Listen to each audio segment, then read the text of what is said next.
How to add stickers to WhatsApp. In today's video, I'm going to show you how to add stickers to WhatsApp, whether you want to spice up your chats with some fun stickers or personalize your messages. It's super easy, so let's get started. First things first, open WhatsApp on your phone. If you don't have the app yet, you can download it from the App Store or Google Play Store. Next, open any chat, whether it's with a friend, a group, or even your own contact to test it out. Now, to add a sticker, tap on the emoji icon in the message box or simply a sticker icon right beside a camera icon. Here you can browse through available stickers as well as GIFs. You can also create your own avatar.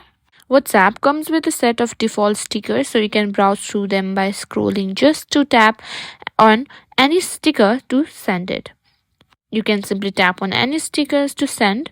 Now, if you want more stickers, just tap on the plus sign at the bottom right corner of the screen, and here you can find various stickers and you can simply add new sticker packs. In the sticker store, you'll find a variety of free sticker packs. Simply tap plus to add it in your chats, and that's it. That's how you can simply add sticker to your WhatsApp chat.